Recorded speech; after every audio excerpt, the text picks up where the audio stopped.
Meu sócio tentou me tirar da empresa. Eu descobri que meu próprio sócio estava tentando me tirar da empresa que nós dois criamos quando recebi um e-mail que não deveria ter recebido.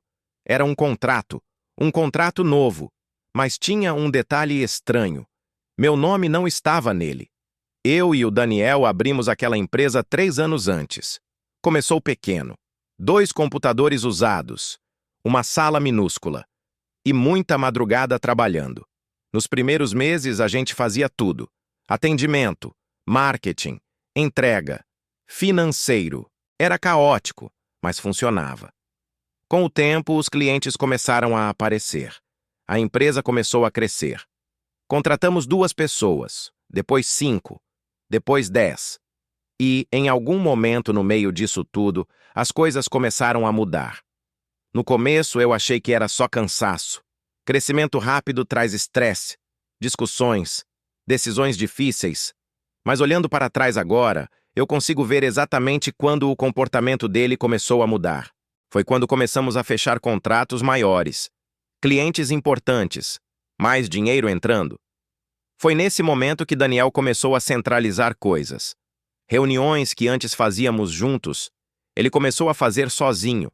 Conversas com investidores. Ele dizia que era mais rápido se fosse só ele. No começo eu não questionei. A gente confiava um no outro. Ou pelo menos, eu achava que confiava. Até o dia do e-mail. Era um contrato com um cliente grande. Muito grande. Um daqueles contratos que mudam o tamanho de uma empresa. Mas no documento aparecia apenas um nome como sócio responsável: Daniel. Eu pensei que fosse erro, então liguei para ele. Cara, recebi o contrato do cliente novo, mas parece que meu nome não está nele. Do outro lado da linha, houve silêncio por 2 segundos.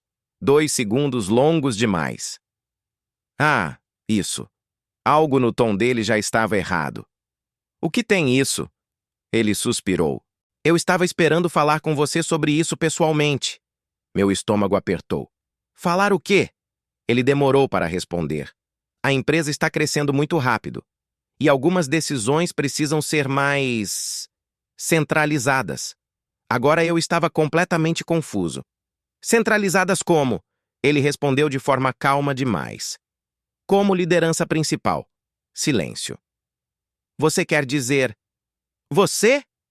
Não é pessoal, ele disse rápido. É estratégico. Aquilo me fez rir, mas não de humor. Estratégico? A empresa tem 2 fundadores.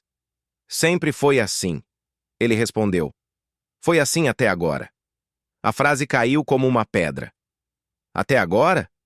Eu conversei com alguns investidores. Eles acham que a estrutura precisa mudar? Mais clareza de liderança. Agora eu entendia, ou pelo menos começava a entender. Então você decidiu me tirar? Ele respondeu imediatamente. Ninguém está te tirando.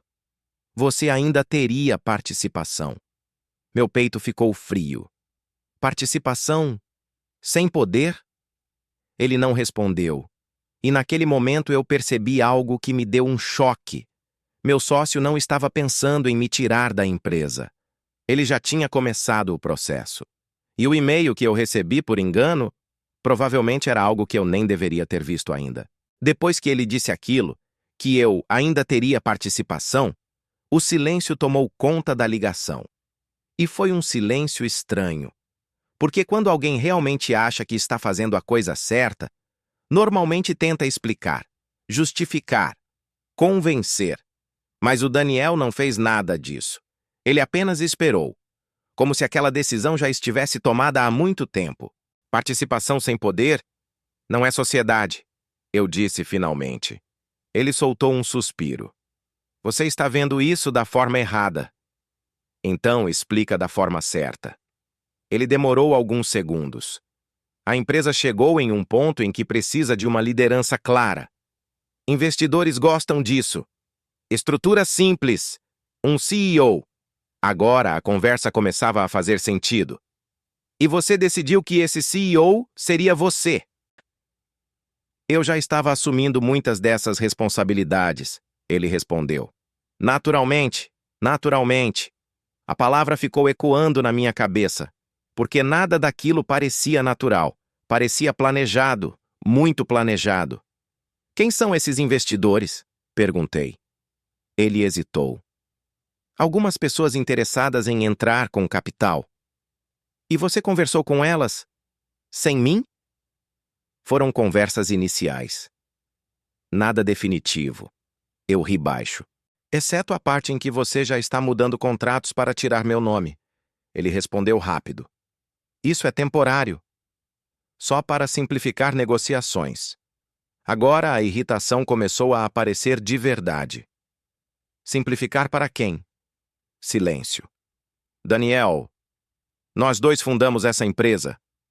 Nós dois colocamos dinheiro nisso. Nós dois passamos noites sem dormir para fazer isso funcionar. E agora você quer que eu vire o quê? Ele respondeu com um tom que tentava parecer racional. Um sócio investidor. Aquilo me fez levantar da cadeira. Eu já sou sócio investidor. A diferença é que eu também trabalho aqui. Ele não respondeu. E aquele silêncio dizia mais do que qualquer argumento. Porque naquele momento eu percebi algo importante. Isso não tinha começado agora.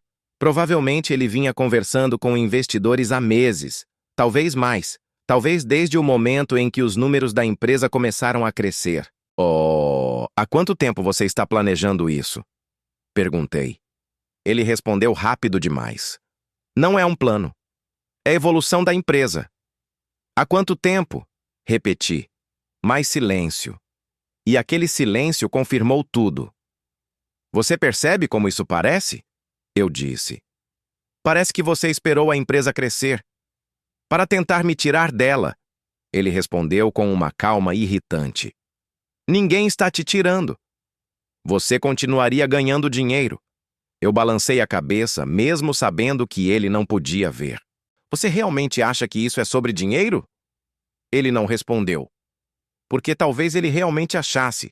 Talvez para ele fosse simples assim. Controle, estrutura, poder. Mas para mim aquela empresa era outra coisa. Era 3 anos da minha vida. Era cada madrugada, cada cliente difícil, cada risco que a gente assumiu quando ninguém acreditava que aquilo daria certo. Preciso pensar, eu disse. Claro, ele respondeu. Podemos conversar melhor amanhã. Antes de desligar, ele ainda acrescentou. Só peço que você tente olhar para isso de forma profissional. A frase me fez parar por um segundo, porque de repente, tudo ficou muito claro. Para ele, aquilo era um movimento de negócios, estratégia, estrutura.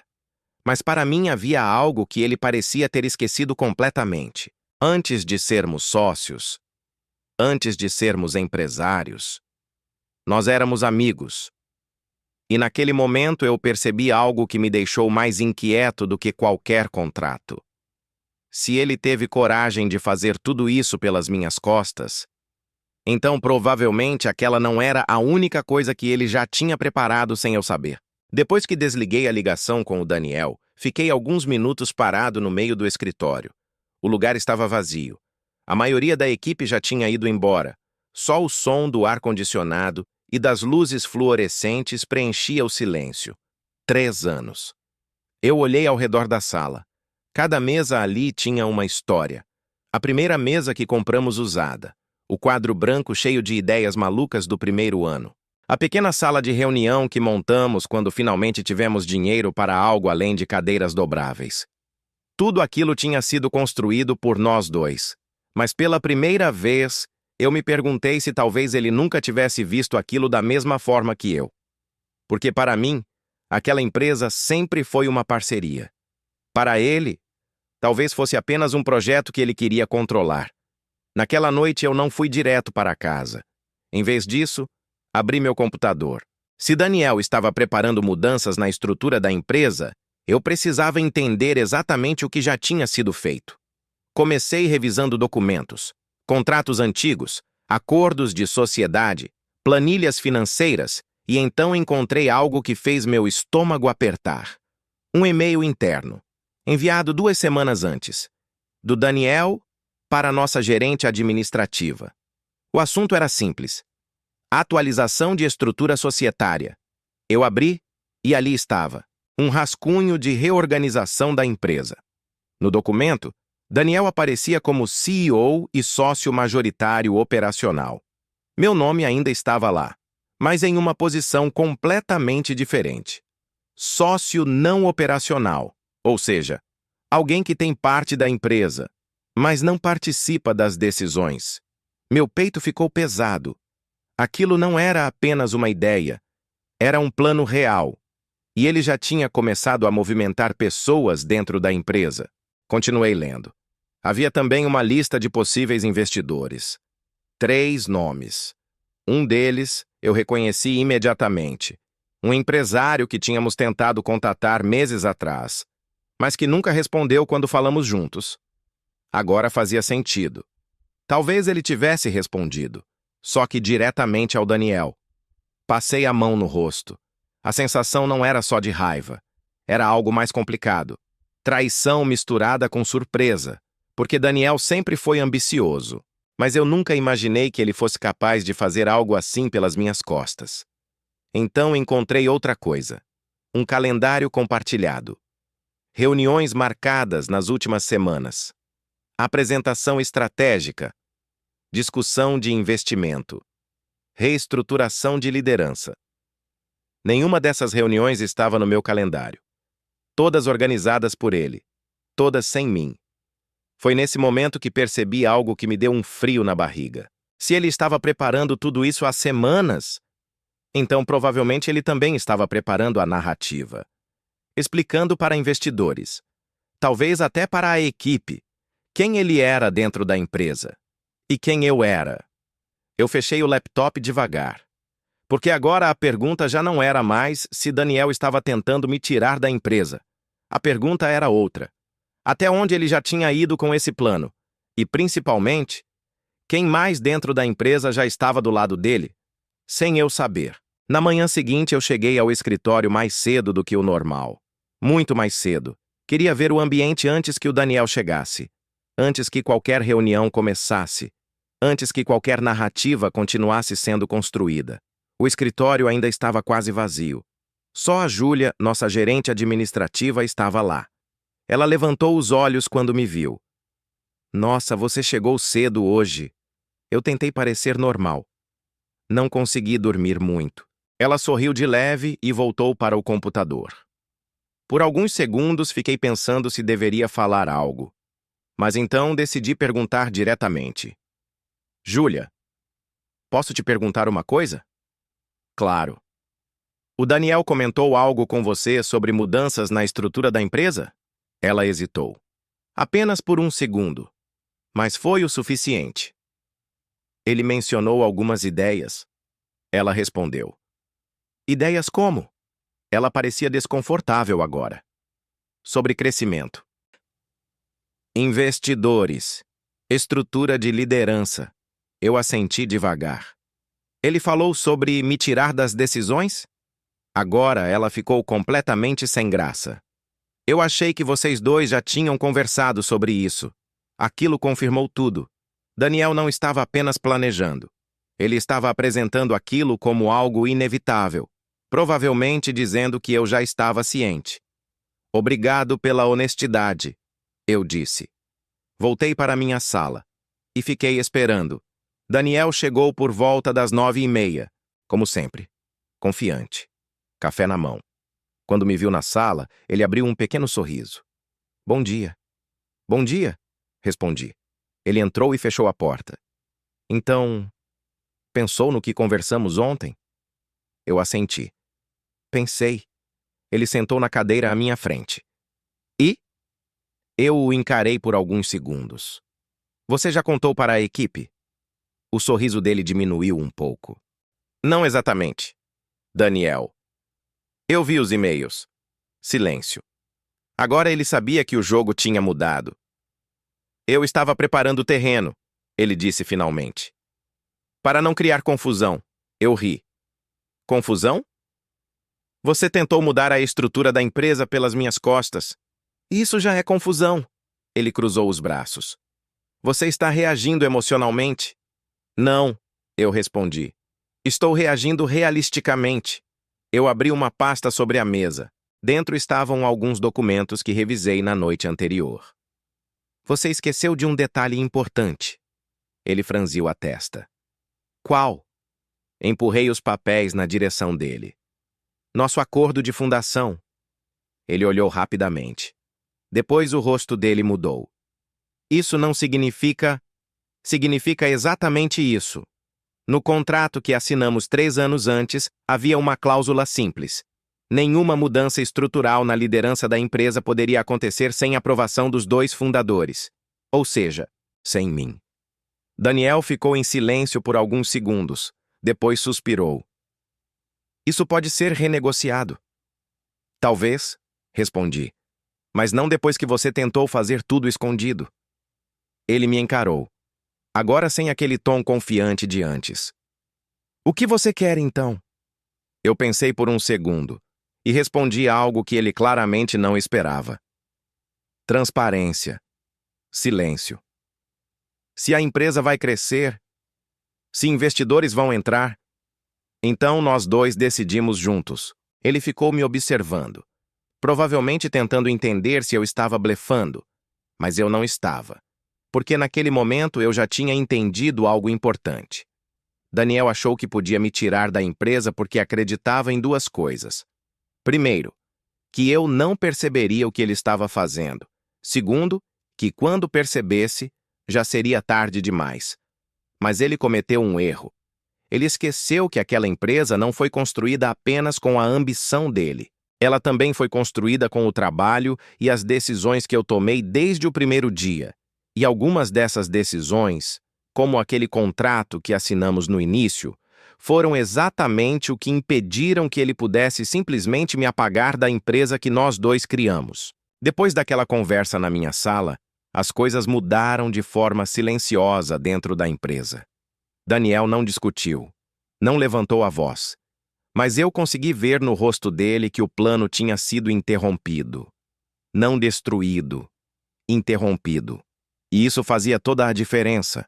Porque quando alguém prepara algo em segredo por semanas, às vezes meses, não é fácil simplesmente abandonar tudo. Nos dias seguintes, começamos a ter conversas mais formais. Reuniões que, curiosamente, agora sempre incluíam nós 2. Investidores voltaram a aparecer nas agendas, mas dessa vez eu estava presente. E foi nessas reuniões que eu percebi algo interessante. Daniel era excelente em vender visão. Ele falava com confiança. Prometia crescimento rápido, expansão, escala. Mas quando as perguntas começavam a ficar mais detalhadas, operações, processos, clientes, ele naturalmente olhava para mim, porque essas partes sempre tinham sido mais responsabilidade minha. Era quase automático. E os investidores perceberam isso. Depois de uma dessas reuniões, um deles me puxou de lado no corredor. Vocês 2 têm papéis bem diferentes na empresa, não têm? Eu sorri. Temos. Ele assentiu. Isso pode ser uma força, se vocês souberem usar. Aquilo ficou na minha cabeça por um tempo, porque a verdade era simples. Durante 3 anos, aquela diferença tinha sido exatamente o que fez a empresa funcionar. Daniel era ambicioso, eu era mais estratégico, ele corria, eu organizava, ele vendia a visão, eu construía a estrutura. Mas em algum momento no meio do crescimento, ele começou a acreditar em algo perigoso, que a visão era mais importante que a construção, que liderança significava controle total, e talvez, principalmente, que ele poderia chegar lá sozinho. Nos meses seguintes, a empresa continuou crescendo, não tão rápido quanto alguns investidores queriam, mas de forma sólida. E, curiosamente, Daniel mudou um pouco, não completamente, mas o suficiente para que algumas coisas ficassem diferentes. Reuniões estratégicas passaram a ser feitas juntos novamente.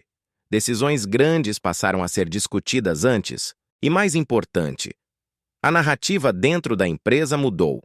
Antes, muita gente via Daniel como o fundador principal. Agora começou a ficar mais claro que existiam 2. Não porque eu forcei isso, mas porque a realidade começou a aparecer nas conversas, nas decisões e nas reuniões. Um dia, alguns meses depois de tudo aquilo, estávamos no escritório tarde da noite. Só nós dois. Revisando números. Era uma situação estranhamente parecida com os primeiros meses da empresa. Silenciosa, cheia de planilhas. Em determinado momento, ele falou sem olhar para mim. Você realmente achou que eu estava tentando te tirar da empresa? Eu demorei um pouco para responder. Achei que você estava preparando o caminho para isso. Ele ficou em silêncio. Depois disse algo inesperado. Talvez eu estivesse. Aquilo não veio com orgulho. Veio mais como uma admissão cansada. Eu achei que precisava assumir controle total para levar a empresa mais longe. E ainda acha? Ele pensou por alguns segundos. Depois balançou a cabeça devagar. Acho que subestimei algumas coisas. Como o quê? Ele respondeu. O fato de que eu nunca teria conseguido chegar até aqui sem você. Foi a coisa mais próxima de um pedido de desculpa que ele já fez. E honestamente, foi o suficiente. Porque no fim das contas, aquela história me ensinou algo importante sobre negócios e sobre pessoas. Empresas podem começar com ideias, com ambição, com visão, mas elas só sobrevivem de verdade quando existem pessoas capazes de construir algo juntas. E às vezes, a maior ameaça para uma parceria não vem de fora. Vem do momento em que alguém começa a acreditar que não precisa mais da pessoa que ajudou a construir tudo desde o começo. Se você gostou do vídeo, deixe o like e se inscreva para mais.